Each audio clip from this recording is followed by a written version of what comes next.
Welcome to the Marketing Talk podcast.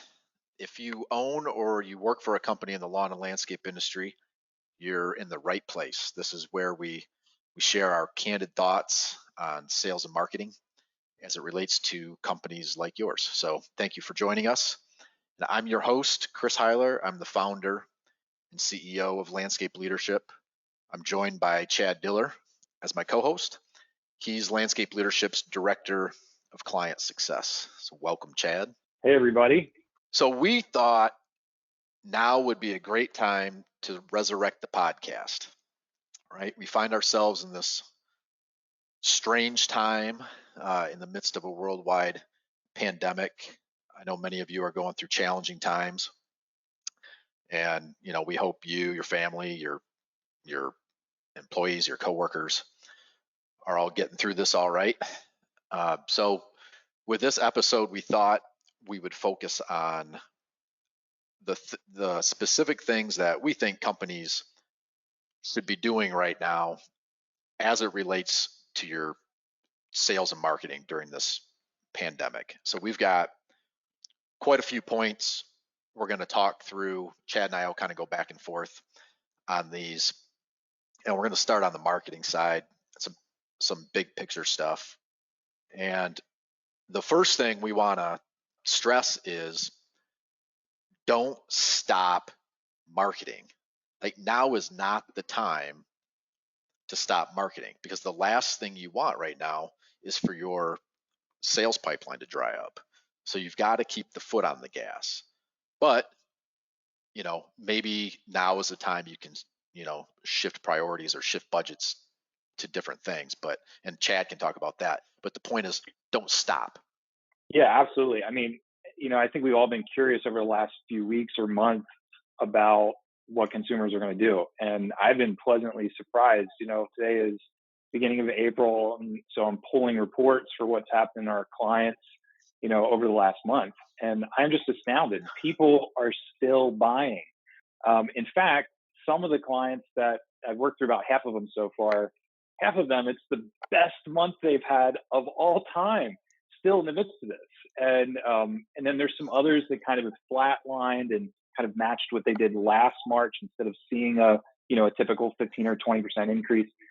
And then some of them I've just seen some subtle decreases. So the whole fear of things just completely falling apart and consumers not wanting to spend money on their properties, I think is just an assumption that we should not be making right now. Yeah, Chris, as you said, to shift priorities. I think when you're looking at what you have planned, or you're thinking about doing your marketing in the near future, the next 3-6 months, you might want to shift priorities, because there are some of those things that you might have been doing as a company that would be, classified as branding, that doesn't really have an immediate payoff, but it's important to your overall strategy. You might have to shift a little bit about what you're doing to that more urgent need, meaning things that are actually going to generate leads right now. Look at, what are the biggest challenges in your marketing and sales process? The things that are, causing you to lose customers or lose leads, and where can you focus attention there? Another thing that I've had a lot of conversations in the last couple of weeks with clients about is, are there specific types of jobs or profit centers or divisions, whatever you call them in your company? Are there some of those that you can drive more revenue now? I have a client that, they're having an issue with doing landscape install work, but all of those crews are outfitted and capable of doing maintenance work. So they're putting the foot on the gas over there, and having some of those, patio installers actually do mulch jobs right now. So it's important to kind of look at what you're doing, but don't stop it. So some companies are going to find themselves in a financial crunch. That's just how, you're right. That's the reality of it. Some companies are going to struggle right now. So just something practical to think about. If you are really struggling and you do need to save some money, and you're looking at maybe you work with an SEO company and you're paying them $500 a month or $1,000 a month, or maybe you're in the middle of like a website design project. Instead of just stopping that, maybe you can go to your provider and see if they'll negotiate better terms with you. Maybe they'll defer payments. Maybe you can pay less now and maybe pay more later, kind of kick the can down the road with the payments. Think about options. So, I mean, go to these providers and talk to them and see if they'll support you in any way before you just decide to cancel outright. Like, we've offered that to our clients, and a lot of them thought that was helpful. So just be proactive instead of just canceling. See if you can negotiate better terms from some of these companies you might be working with. It's just one thing I would add. Next point we wanted to talk about is about communication. Be proactive in communicating about your company's unique situation. Chad and I have both gotten dozens of emails over the last month, right, from all of these different companies that we work with. Yeah, we forgot about them. Somebody I bought something from 2 years ago, all of a sudden now I'm getting their COVID-19 emails. Right. So we're bombarded with all of these emails. Some are helpful, some aren't, but they're all trying to communicate, like, what are they doing right now? What's going on with their situation? So you guys want to be proactive as well, especially when it comes to your clients. So make sure you're over communicating to your clients, right? If you're a lawn care company, make sure you're in constant contact with your customers and let them know what's going on, what you guys are doing during this time. If you're a design build company, maybe you have a customer that you're supposed to start a project with pretty soon. Be proactive and be in contact with them. Let them know what's going on. And then as far as your prospects are concerned, make sure you're communicating to them as well. You can do that by putting some sort of notification or announcement on your website. Pin it right on there, pin it to the top, do something. Put an announcement on your website, let people know that you're still operating, or maybe certain divisions are operating. But if someone comes to your website, you need to let them know what your current situation is. Next thing we want to talk about, third point here, we want to talk about public relations, which is really important at this time. So I talked to a friend of mine, I think it was early last week. They own a landscape company back in Michigan. So Michigan is one of these states where they mandated that all non-essential businesses basically, stop doing business, stop providing services. Michigan was one of those states. But there's, as you guys all know, there's some ambiguity and some gray area in that. So this company decided to send out their maintenance crews, to do some work because they thought, they were considered essential. And this crew was actually confronted by a neighbor. And the neighbor was giving them hell about being out there and working on this property. So my point is, expect that some of these things are going to happen. If you're in one of these states where there's a lot of gray area about whether or not you are in fact essential and you're out there providing services, you might get a little backlash. There might be some confrontation. So prepare for that company wide. And what I would do is just develop some common language or a message, right? Develop some company messaging. So when you are confronted, whether that's someone on a job site or it's over the phone or it's done online, somebody posts something about your company, you need to know how to respond. So just have some common messaging. And what I would do is follow what your state association is saying. Just try to adapt whatever language or whatever messaging they're using. So be prepared for this kind of thing. I think this is a good opportunity for you as a company leader to demonstrate what the word empathy means. I think we're all guilty of kind of looking at our own context on this pandemic situation. So people that are working at your company are very grateful that they're getting work done and making a paycheck to pay the bills. One of these neighbors, they might be going through something very hard emotionally. They might not be able to do that. So everybody has their own personal bias. And I know even amidst people that are still all working, everybody has a different perspective as far as what is socially responsible. So I think the biggest thing, the most helpful thing that you can do as a leader yourself, and then teach it to your team, anywhere from management to crew leaders, is to help them understand how to make empathetic statements, to not be overly defensive about what they're doing. And help them to understand that someone's perspective is very, very different than theirs.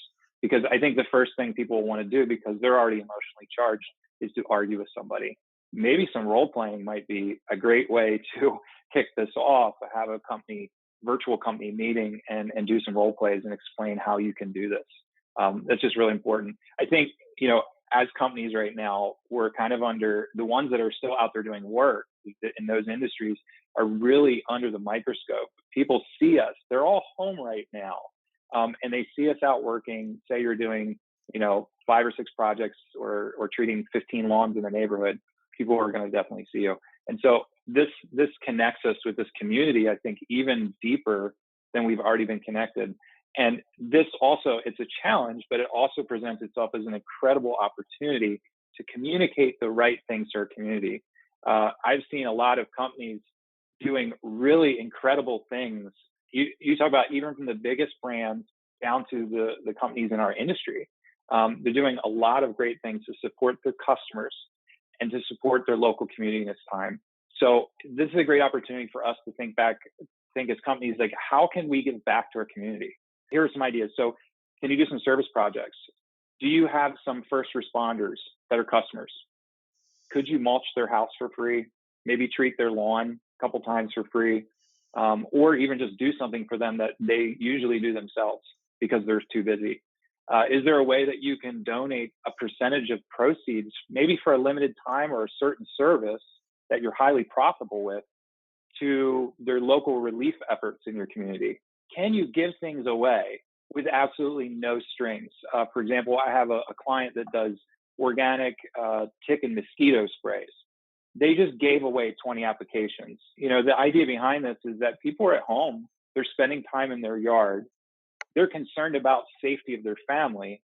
Well, they're going to be concerned about the safety of their family with, all the insects and ticks and things that carry diseases. And so this is an opportunity for you to give something away, to give peace of mind. And seriously, don't expect anything out of it. Just say you're just doing it to try to give back. Now, there's a chance that if you give 20 of these away, there's probably going to be at least 4 or 5 of those people that might be, oh, do you do this? And so it could be an opportunity for you to get some revenue, but that is not what I would go about doing this as your main intention. The point is, what can you do to raise awareness of what you're doing in your community? I don't want to, suggest that you should be self-promotional, but media outlets now are getting to this point, and I think people in general are getting to this point. They're tired of hearing bad news, and they want to see some good news. So if you can be selfless but really proactive with your relationships with local media, you could contact them and say, hey, listen, we're giving back to the community in this way, and we want to know if you'd like to feature that. And we would also like to challenge other businesses in this area that are still working for them to do the same. And really that's the main intention, is to just raise awareness. So there's a lot of ways you can get good publicity and do it in a very ethical way in this time. Yeah, those are all good ideas. Media is always looking for feel good stories, especially now. So another thing to think about right now, if you are a little slower, is this would be a great time to take care of some of these, I guess I would call them housekeeping tasks that you never seem to get around to. And so there's a few things that I'm thinking about. One is, now would be a great time to update your database. Whether that's in your CRM software or you've got that in the spreadsheet somewhere, clean up your database of customers, current customers, past customers, prospects, all of those people. Now's a great time to update that. Now would also be a good time to learn more about the different types of software you're using. Let's say you're using, HubSpot or some other sort of marketing automation software. You've been wanting to learn how to use one of the different tools or functions in there. Now's a great time for that. Same thing if you're using software like Asset or Service Autopilot. Now's a good time to get in there and learn about some of the functionality that you maybe haven't learned about yet. Now is also the time, right, to start to develop a marketing strategy and really reorient your current strategy, because obviously things are changing. you're going to have to change your strategy for 2020. So now is a good time to sit down and think about what your marketing plan is going to look like for the rest of the year once we get out of this. You're also going to want to sit down and adjust your annual sales targets. Now is a good time to do that because hopefully you won't be impacted that much, but you probably will be a little bit. So you have to start thinking about how do you need to adjust your targets for the year, and then how does that impact your budget and your spending moving forward. So these are all things you're going to need to think about.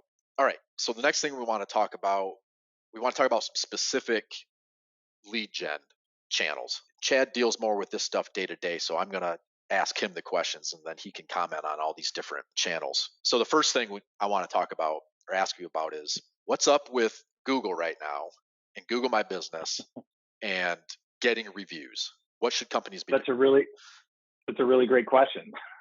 What is up with them?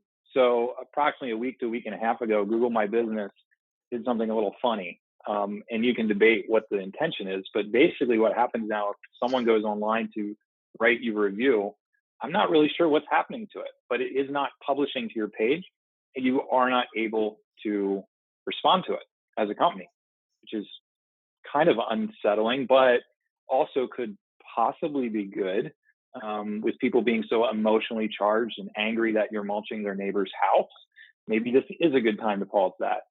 It's still unclear to me what's going to happen after this functionality is added back in. Like if you can go in and review the reviews that came in during this time, and if they say anything related to the pandemic or essential business, maybe they're going to flag those and not let them post if they're negative.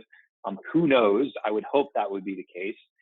So I would say if you have an active campaign right now that you are targeting happy customers and asking them to leave you feedback, and the end goal is to write you a Google review, I would probably not do that at this time. What I would do instead, if you really feel like it's a good time to do that, is maybe switch platforms, get them to write you a Facebook recommendation because that's still active.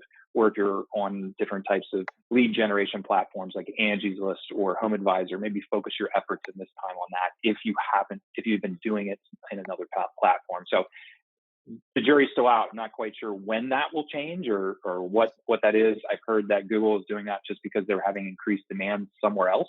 It's going to be interesting to see what happens with this. Yeah, no doubt. So what about email marketing? It's April 2nd. Spring is here. A lot of companies, they're pushing out messages via email. What do companies need to be thinking about when it comes to email marketing? Yeah, as you said earlier, I think everyone would agree with the fact that they're seeing way more email in their inbox right now. I think also if the word COVID-19 is in your subject line, it's probably a good indication it's probably not going to get read.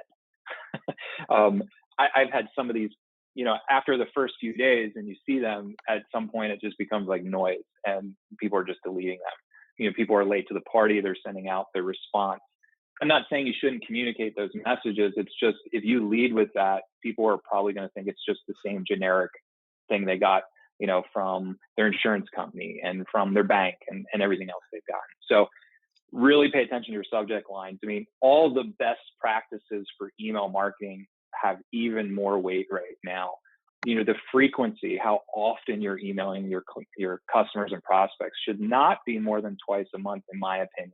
If you're trying to do it more often, good grief. I bought a standing desk like 2 years ago, and I swear since all this went down, I think I've gotten about 15 emails in the last 3 weeks. It's obnoxious. So I unsubscribed yesterday, and I love the brand. It's just too much. And so that's important. The other thing, tone is super, super important. We'll get into that as far as messaging goes as we get further in this call, but really consider your tone, what you're saying. Like, don't be too fear-mongering. Don't be too baggy.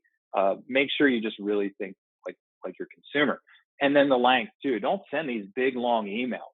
Communicate things with bullet points, 1 or 2 sentence paragraphs. You should really, if you're on a desktop computer and you pull up a draft of your email, you should be able to see the whole thing on half the screen. It should not be really, really long. If you want to have links to send them somewhere else, do that for more depth. I would say a general rule, if you can remember this phrase, is really important for marketing in general, but specifically for email marketing, is give a lot and ask for very little, if anything. So think like your prospect or consumer. Are you providing them a ton of value, and are you asking very little in return? And then also empathy again, empathy and understanding for their context, where they're at. Don't think like a desperate lawn or landscape company needs work. Think about a consumer that's scared, that's at home and isn't sure what's going to happen, and make sure you're really communicating things to them that they really want to hear. Right. Yeah, and another great way to show value is through content marketing. So what should companies be thinking about right now if they're doing any content marketing? Yeah, Chris and I were talking about this yesterday, and long form written content is great. If you've been doing that, keep doing it. But if this is kind of the start of where you're venturing into content, that might not be the place I'd start right now. And even if you're doing the long form written content, you might start thinking about doing some helpful short form tips for social media. And those can be either, with graphics or short tip posts or short videos.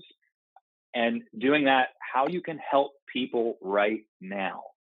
That's what's really, really, really important. So some of the things that you could do is just think of the term show and tell, particularly for do-it-yourselfers. A lot of people, I've seen mulch getting delivered in my development. I've seen people, with plants in their driveways. There's all kinds of things like that. People are doing these projects now. They seem to have time on their hands. And so why not be the brand that they go to or understand as the teacher? Show them how to edge a mulch bed. Do a little video about it. Explain the importance of different things like that. Also, the tips don't have to all just be centered around how you do your work. They can also be centered around how they can have a better outdoor experience. So, for example, maybe some of your tips are, here are some great lawn games that you can order off of Amazon that you should try with your family this spring. Maybe some of the things are, this is a quick tutorial of the best ways to clean redwood patio furniture. The other things you could do is, just think about that whole experience. Here are some tips if you are an aspiring gardener or bird watcher and want to put feeders out. Here are some things that you should do and consider. Again, they're going to start spending time in their outdoor spaces. All of this stuff adds so much value to that outdoor experience. It really doesn't cost them anything with you. So just try to think about how you're providing an experience. And then also, if you have the time, be good at this. Get a tripod for Pete's sake. If you're shooting videos, give some thought instead of just throwing things out there. Maybe make a schedule instead of just blasting and blurting things all the time. And really think through a strategy of how you can do this over the next couple months. Good stuff. What about, there's a lot of companies, again, it's spring, so now's the time to generate leads. There's probably a lot of companies who are either running a paid search program right now with Google AdWords, or maybe they're getting ready to start a paid search advertising campaign.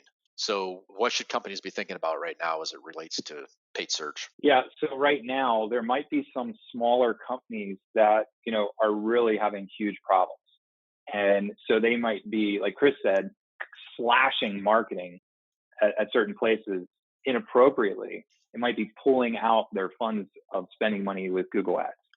And what that means is they won't show up in rotation. It also means that potentially you could have a lower cost per click with less competition out there. So that could be a good opportunity for some of you. Now, I'll say this, if you haven't been doing pay-per-click or you haven't been doing it very well, don't be fooled that all of a sudden you can just fire up this machine and get a great ROI.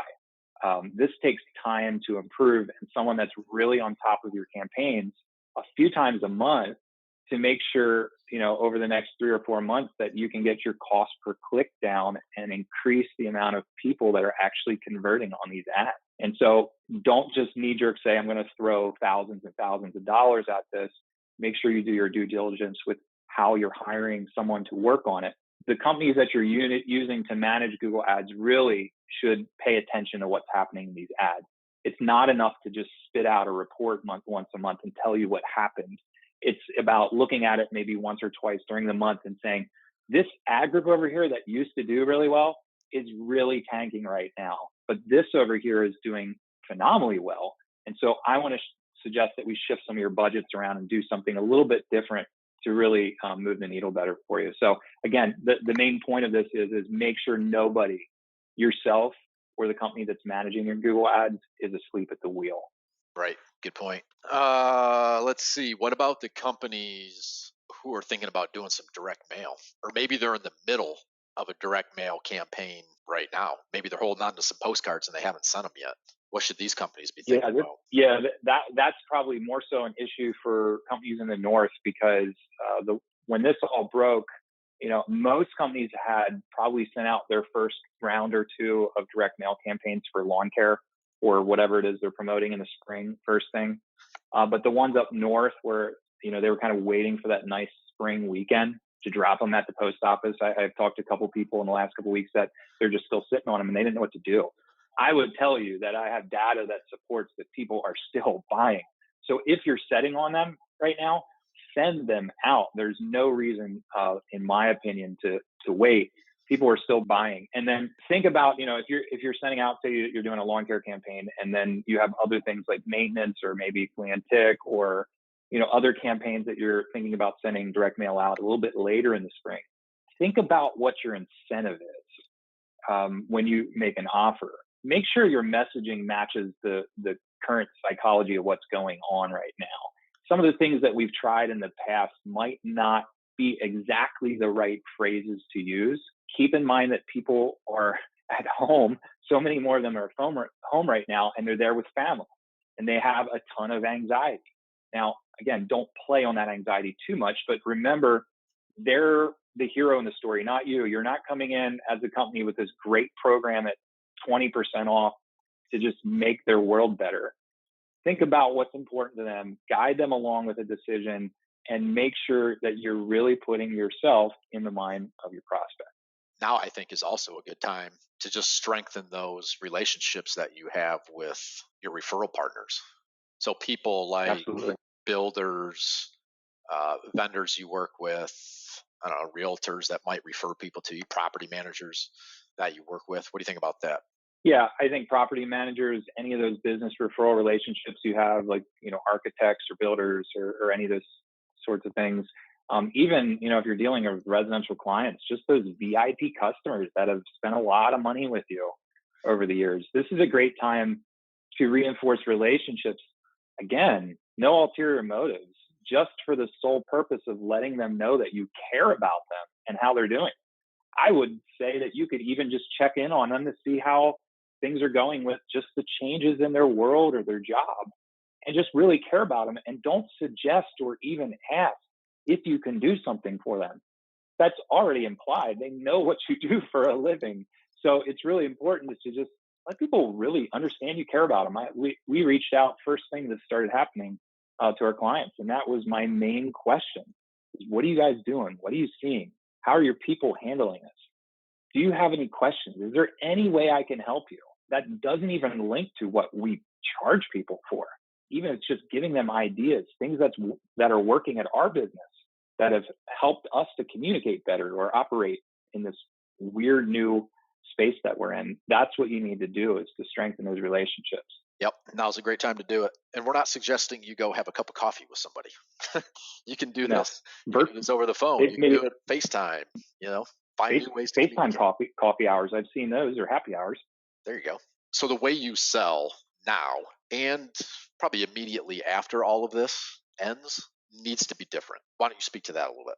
Yeah, I think there's two parts of this. The one is the psychology of sales. The other one is actually the process of sales.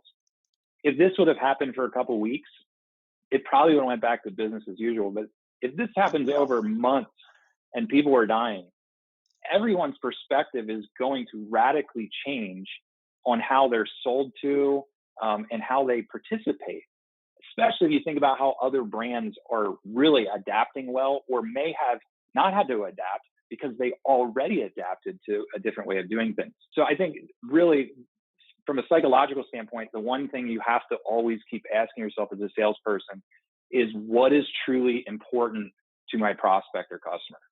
How has your life changed, Mr. Jones? Like, for instance, like, I know you're working at home now, and I know what's really important to you is that you need a backyard escape. You're stuck in your home office, which maybe isn't really pimped out that well. It's like the corner of the bedroom, and the kids are making noise and you're stressed out, and now you need to go outside and relax at the end of the day. And that is what you sell, is that relaxation spot. Yep. Or maybe you're like, you know what, when I do have time this weekend, me and the family, we're going to go hiking in this local, park in the woods. And I don't want to stay home and mulch my place. I'm still working, I'm making revenue. So some of those things, it's about releasing some of that pressure on them and helping them out. Again, your services facilitate that, but you have to really start thinking about why they buy those services to begin with.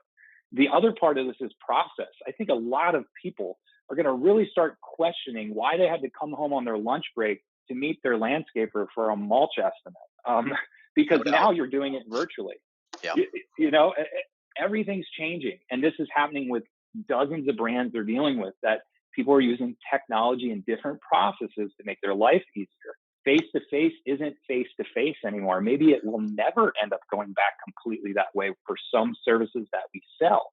So maybe you should rethink, how can I add value into the process with, some steps that are virtual, maybe additional means of follow-up or additional valuable materials to help me make my decision in the sales process. All of this is going to radically change. This is your opportunity as a company to catch up with a lot of other industries and also get ahead of your competitors that are going to go back to the same old way of selling when this is all over. Can you talk about some of the specific tools or technology? Yeah, there's a lot of them. I think two or three of them kind of stand out in my mind. Video. Everybody now, like every meeting that you're having at work is on video now. And I will post a link here in the comments about a tool that I recommended last year that companies have been using for years, and I actually use in my own process. It's called personalized sales video. And so you can do parts of your presentation in a very personalized way for your prospect, even out in their backyard, so they don't have to come out and talk to you. There's all kinds of practical uses for this. You can also just have live calls for meetings. So instead of talking to them on the phone, emailing or proposal, why not, they're getting on Zoom calls and video calls for all kinds of things in life. So they're going to be less resistant to doing that now. Basically, the point here is that you just have to make everything easier. So whether that's choosing options or making a decision or even signing a contract with an e-signature platform versus scanning it and trying to figure out, how do I scan this with my phone and send it back? You have to be thinking about, how are we selling differently now? How is this easier and not more complicated? So this is a great opportunity to start thinking about your customer experience. Yeah, exactly. This is going to be the new normal after all of this. It is. So Absolutely. I hope so. this goes on for 2 months, 3 months, however long. More and more people are going to adapt to these new technologies, whether it's Zoom, like you mentioned, it's the face to face video. People are just going to get accustomed to that. A lot of people already were. So our industry needs to catch up with that, because it's going to be, I think ultimately it's going to be expected from consumers that we communicate electronically, like you just described. Okay, another idea I have for you guys on the sales side at this time is to, think about updating your payment terms for your customers. Like, this is one of the first things that I thought about when all this really took off. What was it, 2 weeks ago, probably? I was thinking, oh crap, what is happening to our clients, right? Are they going to stop? Are they going to cancel their contracts? Are they going to stop spending money with our clients? If that happens, what's going to happen to us? What are our clients going to do? So one thing we started thinking about was, well, how can we help our clients? Can we maybe update our payment terms or how we're doing business with people? Like, can we be proactive doing that? So I think now is a good time for you guys to think about that too. How can you be proactive and maybe accommodate your clients somehow who might really be struggling? Are there ways that you can do that? I was just brainstorming some ideas. One is, can you accept credit cards now? Maybe that's not something you've done in the past. Let's say you've got a small design build project that you're doing, and the people need to put down 5 grand as a deposit. Can you have them put that 5 grand on a credit card rather than cutting you a check? Would that be helpful to them? Can you extend your payment terms? So instead of 15 days or 30 days, can you extend your payment terms 45 days or 60 days? Can you waive late fees on credit card or on payments, outstanding payments? Can you defer payments for your customers? These are all things to think about. You can offer like limited time discounts or a temporary discount on services. Now, I think you need to be careful about that because it sets a precedent. Obviously, you have to be very clear that this is only a temporary or a limited time discount for your customers. But the point is, be proactive and think about ways your company can be a little more accommodating to your customers' needs when it comes to making payments. Next point we wanted to make, Chad, you want to talk about selling in a different way and selling the outdoor experience. Yeah, I kind of alluded to this a few times, and I'll just keep banging this drum again because the things that you used to use to really market your services or even close the sale within the presentation are going to need to change. There are some things that people right now will care even less or not at all about. You might not want to focus on improving curb appeal or return on investment or some of those things like resale value, taking care of their property when they're away on vacation, because many of these people are probably saying, we're not going anywhere for a long time, even if these restrictions are lifted. And ego, like having the best property around, even though it is still important, it might represent to some people a lot less. So in your sales process, you're going to have to really uncover what really is motivating them. Because if you go at it the angle like, that ego is important, but really they're like, what, there are just way more important things in life right now, you're going to just fall flat in trying to close that sale. I think a big thing is people need to focus on the immediate versus the long-term payoffs for your prospect or your customer. Think about what's important. Like I said, people are going to be really reluctant to travel. I'm hoping this could mean a good resurgence this summer for the design build sector, which is probably getting hit the most right now for the larger projects, because people are spending time outside a couple of weeks, or depending where you're at in the country right now, it could be time for your area of the country. People are spending time outside. So they're starting to daydream. They have time on their hands. They're looking up things online. And so you want to make sure, if they're stuck in their backyard, how are you improving the quality of their life? And quality of life can look different for each person. So it might not be what you thought it was in the past. It might mean that, they're freaked out about food shortage. So now they're interested in having their own garden out back. Maybe that's something that you offer up to your clients, of building raised gardens so they can grow their own vegetables. There might be things that kind of annoyed them a little bit in the past, like sitting out, once every 2 weeks that they sat out on their back porch and mosquitoes are biting them up, or their dog's bringing fleas and ticks in. Well, they might be out there 3 or 4 nights a week now. And so those things might bother them more. Likewise, all the neighbors are home, and now you're sitting in your patio and you have no privacy, or you have to look at something you don't want to look at. So there are some of these motivations that might have always existed, but now might be greater priorities because people are looking at their properties in a whole completely different manner. Right. All right. Next point here. And this is something you guys definitely need to be thinking about now. How can you get creative in how you generate revenue in the short term? So right now, I'll just share a quick story with you. There's a steakhouse downtown Austin. That's where I live. Not at the steakhouse, but in Austin. Perry's Steakhouse is here. It's a very exclusive restaurant, very high end, well known steakhouse. And like other restaurants in the area, I imagine they're struggling along with everybody else. And one interesting thing that they did, because their doors are closed, now they're only offering, takeout service, is they put together these, they call them their grocery packs. And we got one of these the other night. I think it was $60. And all they're doing is trying to get rid of their inventory, right? So this grocery pack had 2 chicken breasts. It had everything we needed to cook the steaks and the chicken, the spices, the huge block of butter. It came with bread. It came with all the vegetables we could possibly want. It came with a gallon of milk. All of these things that they have on hand that they need to get rid of, they packaged it up and are selling it to the public, where they wouldn't typically do that, right? But they've adapted. They've gotten a little creative in how they're generating revenue and, getting rid of that perishable inventory. So look around at what some other companies are doing and think about, how can you get creative when it comes to generating revenue right now? My stomach's growling now, if anybody can hear that. So thank you, Chris. I appreciate that. I think, there's some things that might or might not fit for your lawn and landscape company right now, depending on your mix of service and your staff. But the point is to get creative. Like, is there nursery stock that you bought for a job that someone canceled, or is there stuff left over from last year that is kind of overwintered pretty well that you could get rid of? You have a gigantic pile of mulch or decorative gravel. Is there something that you could offer up and still make some profit on and have some work for your crews to do, that they could safely drop these things off at the property and deliver them? The other thing too that I've seen some companies doing, actually we have some companies that do for design build already do paid consultations. They've always done this because they get so many leads, and it's a good way to filter people out. But if you think about this, like, your people's time is worth money, and they might have more bandwidth now, possibly.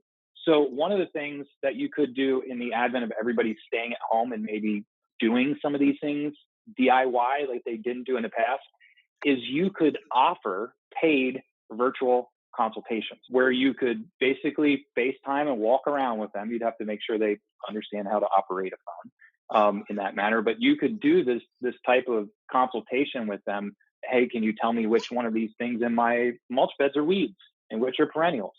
You could do all that stuff. The point is, you can get creative. Maybe they're doing DIY work and they have a minivan and they can't haul away the 2 yards of debris.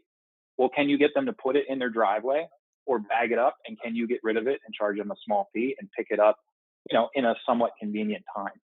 Again, get creative, because some of you are really hurting right now, and this might be something you need to offer for a limited time to do this. Who knows what's going to happen down the road for someone that you helped out in this time, and 2 years from now are doing really, really well. They might come back to you with a crazy amount of work they want you to do. Yeah. And one idea I'll throw in here too, like, if you have inventory you're trying to get rid of, or any kind of nursery stock, rather than trying to sell off plants individually, I would think about what Perry's Steakhouse did. Think about how can you combine these plants and sell them in combination as a package. So can you sell 5, 6 to 8 foot arborvitaes along with 7 5-gallon shrubs and 15 1-gallon perennials? Can you create a package? So instead of just selling a couple of plants here and there, you're selling a whole grouping of plants together. I think that's actually an easier way for people to buy too. Yeah, an idea I just had, that I think is good, is selling container gardens that are already prepackaged. If you have the capability to do this, you could create, flyers or emails that are together that say, hey, here's a medium pot that sits in the sun, and this is the cost for it. We can deliver it to you. You prepay for it. Call us up, give us your credit card, and stick, put a Frisbee on your back patio where you want this to sit, and we'll bring it out, set it there, and all you need to do is water it. You might be surprised at some people right now that are just kind of stuck at home. They're looking for something exciting to give some literal and figurative color to their life right now, and you might be surprised with your own creativity how it might pay off. Yeah, good points. Okay, let's talk about, kind of along with this, generating revenue. What about creating limited time offers or incentives to get people to buy right now? Yeah, I think, people when they start thinking about offering incentives, they think about discounts. And I don't even know that you really need to do that at this point in time. I mean, if that's part of your strategy, by all means do it. But instead, think about what can you offer additional to what they're already purchasing at full price that will enhance that outdoor experience. So say, for example, somebody signed up for, I don't care what service it is. Maybe it's a mulch job, whatever it is that you sell, maybe a certain service of a certain dollar amount or higher. You give them something free that's highly profitable. So for example, maybe you give them a free mosquito control application. Just one, tell them that it only works for 4 weeks. That's fine. But again, you're enhancing that outdoor experience. The other thing too is, say, if you have somebody on the fence for, let's say, a 500 square foot paver patio, and you have a local supply company that sells, 10 or 12 different types of high-end fire bowls, fire pits for the backyard. And you say, listen, we will give you, these 3, you can choose any of these 3 if you sign this job by a certain period of time. And we're giving it to you. Like, they already have the proposal. You know that you're just going to eat your costs for that. But again, it's giving them something extra. The other thing is, say they're on the fence about if they want you to mulch the landscape beds. Again, reducing stress and anxiety from their life. You might do that mulch job, and you might say, you know what, at no charge, I'm going to come back in 45 days and I'm going to apply pre-emergent to your beds and spot spray weeds and pull weeds in your beds at no charge. And again, after you already give them that price, that's something you can add on. Again, this is the carrot you can dangle so people will know, listen, that's just one more thing that I just don't have to worry about. And right now, that's really what it's about, is just finding less things to worry about in life. Yeah, exactly. Okay. Next point here. Now, this should be something that you guys are already doing, but we know in the spring when things get busy, this doesn't always happen. So we're talking about being more vigilant when it comes to following up with your prospects. Yeah. Most of you are getting less leads. I think that's probably the case for most companies. I have seen some clients that are getting more, but for the most part, I think people are either flatlining or getting a little bit less. So say 10 leads, whatever that is, a day, a week, whatever. In the past, you closed 6 of them. Well, now you're getting 7 or 8. So in order for you to close the same amount of sales, you have to get way better as a salesperson. That means a bunch of things. One of the things is you can't sit and wait for contracts to come back. I used to work with people. They put out an incredible amount of proposals, but I never saw them pick up the phone and make a follow-up call. So it's just a diminishing return. If you don't close it on site, which you're not doing now because people can't sign it when you're there, you're going to have to follow up a lot more. The other thing is your response time. I had a speaker one time that said his theory was if you can cut your response time in a third, you'll triple your sales. So I don't know if that's actually true, but it's true. The quicker you get back to people, the less chance they have to lose interest or someone else to get to them. And so you really have to be vigilant about getting back in touch with people within minutes sometimes, if not hours. Also, more follow-up. So if you're used to sending a proposal out and calling one time, you might have to call 2 or 3 times now. You might have to just have some really nice reminders to get people re-engaged. And again, back to the drum I keep pounding, you just have to become better at connecting with people. You have to understand how to have empathy for people. You have to understand what's going on inside of them. You have to understand that they are the hero in the story and not you. And your job is just really to guide them, to help them make a responsible decision that they're going to feel happy about. And so it's all about less sales, better at sales, so you can close the same amount, if not more. Yep, good points. So along the same lines, and this is the last point we're going to talk about. At times like this, if you don't have as many new leads coming in the door, like Chad said, your new leads are probably flatlining, or maybe that declined a little bit.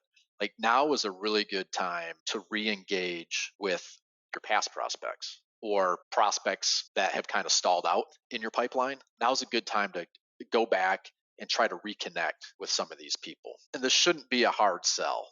Okay. And also I would add, I don't think I would go back any further than 12 months. I would not be calling on people or emailing prospects from 3 years ago or 2 years ago. I would probably look at 12 months, maybe go back to 18 months at the most. But you can do this by email. You can do it over the phone. Just touch base with these people. Maybe these are people that you had sent proposals to in the past, but they went dark on you and you never really got an answer. Now could be a time to follow up with them. And maybe you actually get a few new leads out of this. If you've got extra time and you're not getting as many new leads, now it could be a good time to re-engage some of these past prospects. Do you have anything to add on that, Chad? Yeah, I mean, basically, this time is going to really separate the people that can sell from the people that can't. It's really going to, shine a light on the people on your team that have been kind of skating by because they have so much opportunity, to the ones that really actually deeply, truly care and understand the people that they deal with on a regular basis. And so do whatever you can to support the people that are great at that. And then also do what you can to coach up the people that have struggled with this in the past and show them some hope, because if they change, things will change for them. Yeah, no doubt. All right. Good stuff. Good stuff. I think we covered plenty. We've probably been going for almost an hour. So I think we'll just wrap it up there. Is anybody still there? So thank you for listening, everybody.